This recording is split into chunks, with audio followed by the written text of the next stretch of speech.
What are you expecting?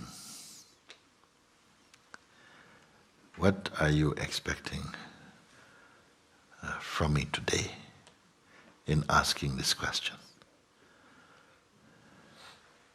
Magic powder?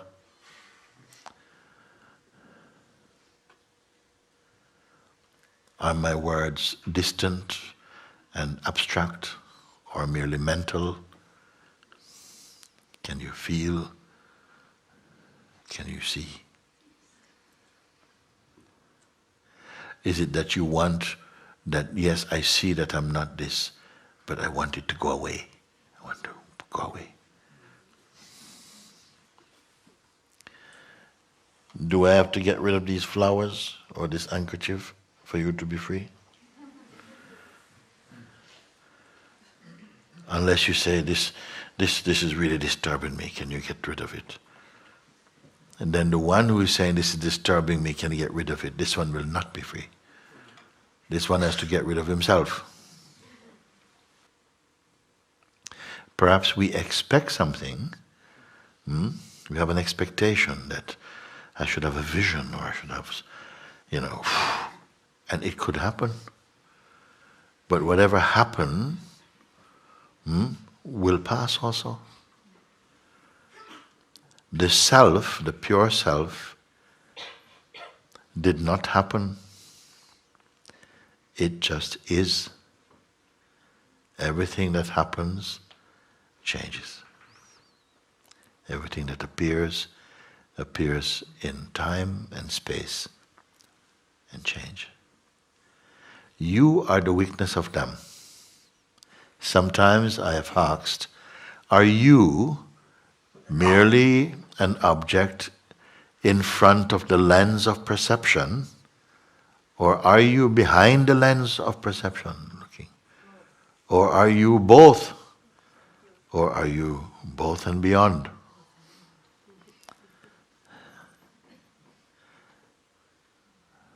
Food for contemplation. Contemplation for clarity. Clarity for confirmation. Confirmation for joy.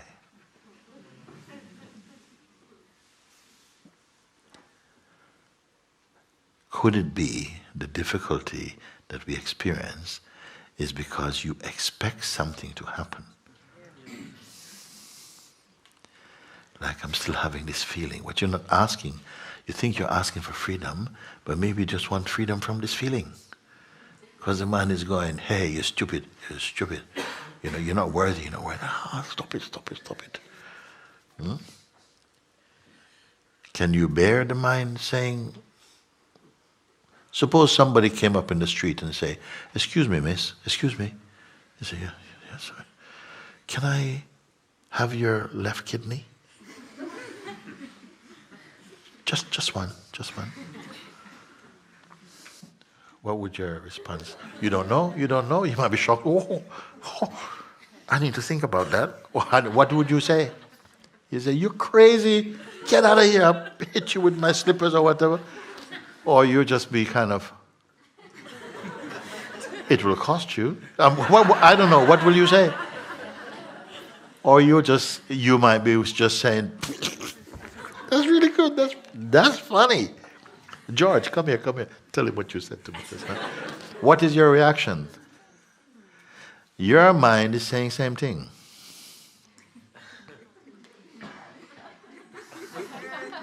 But it says something and you go, oh my God. Guruji, can you get rid of him? I said, no, you get rid of him. I don't see him. He's your own personal ghost. Nobody else sees him. They only hear about you talking about him. Could it be that we are just wanting to stop what we feel is a voice speaking inside us, saying things we don't like? Must it stop for you to be free? This is what I want to ask.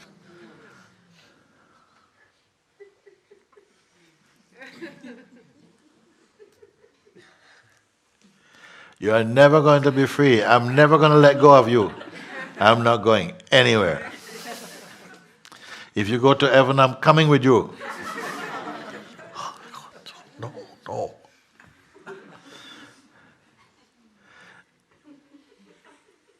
Is this what is stopping you from freedom? Huh? The what? Attention to it. Attention to it. What does attention to it? Huh? You say attention to it is creating some sense of separation from that, no? I'm asking you, what if the answer is so? She say, attention, it's my attention that's causing me trouble. I'm giving attention to the one who is cursing me. You being who? Is the voice saying to the truth in you, you're no good. You're not going to get it. No? Who is the voice speaking to? Huh? Yeah, the person. The person, the self-image. Okay? What will determine if the person is true or not? Whose belief?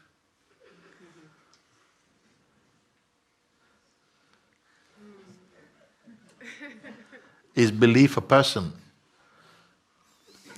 Or is it a function, is a power that you being who, must control or must understand?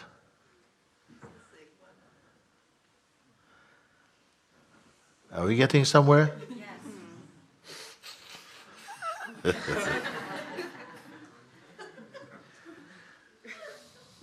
Where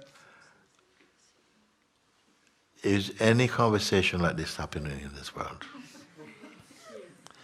Where you can look like this and you can feel the resistance, you can feel the noise in the head, and you can see that this noise is equivalent to or corresponding to the amount of belief and identity. Maybe this voice is speaking not to my true self, but to the idea I have of who I am. And the idea I have of who I am is suffering from its own projections.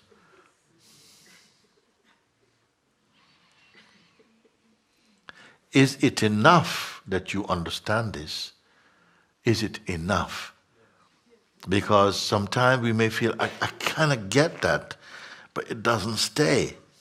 What doesn't stay? What doesn't stay? Well, I would say to you in that case, soften yourself, open your heart up to grace. Because maybe you're still too much thinking you are the person who is going to get this. And that this is a personal achievement. It is a universal achievement, if you want to say achievement at all. This, what we're looking at, is a certain paradox that somehow is holding the whole world in some kind of suffering by not understanding. There are other ways also. If you are someone who have faith and you trust, you don't hold it onto yourself, but you can surrender it to God, you can surrender it to Christ, you can surrender it to Rama, you can surrender it to Buddha, whatever. You can surrender, just give it up, you say. And you have faith in that, and that faith will help you. If you can look in the way that I am pointing, grace is also with you. But if you hold on to personal identity strongly, very little can help you. If you're holding on only to personal identity, the mind, the psychological mind, will be your companion. If you feel that grace, life, thank you life, to have brought me to this place where I can begin to look at the delusions that have been captivated my mind. Yeah. may the grip of this delusion be, this spell be broken. Or you follow, listen, look, stay with it. Prove it once, twice, 3 times, 4, keep looking. Because when you discover what the truth is, anytime you look for it, it is always the same.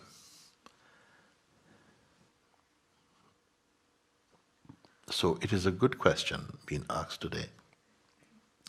Is it that your question is asking me, can I show you what the truth is?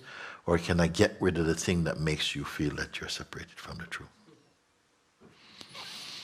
And there's a voice that is speaking to an identity that you are taking ownership of and saying, yes, please stop him from telling me. And so that me stays in place. That me wants a victory. But that me has created the problem. Is this all too difficult for you? No. Huh? If there's a difficulty, if it's difficulty, it's because you're that close.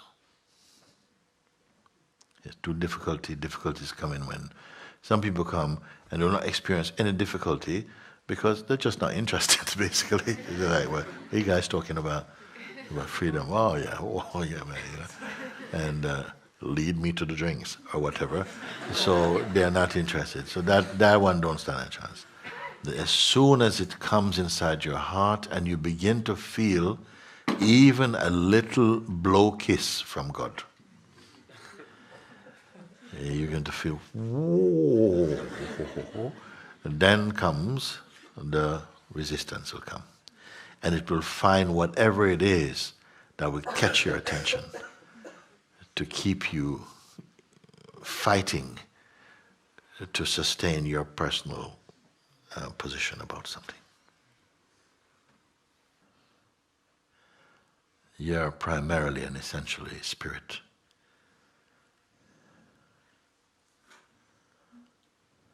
For a while, we'll feel very personal, very tangible, very fleshly.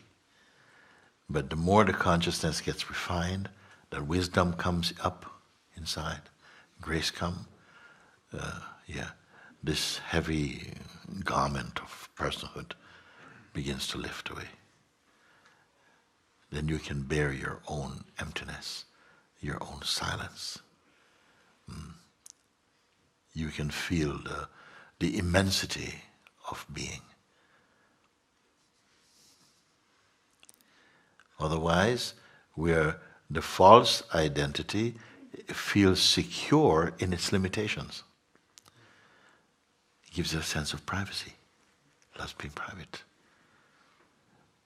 But your growth is naturally revealing your universality, the great love, the great peace. It is without measure, without limitation. You sense everything in your life that you have experienced, emotions and feelings and thoughts, fears, whatever, things, people, all these things, they are limited. And you, who have been experiencing them from a personal standpoint, are also limited. But there's a you inside you that is unlimited. This you must find. The you-less you.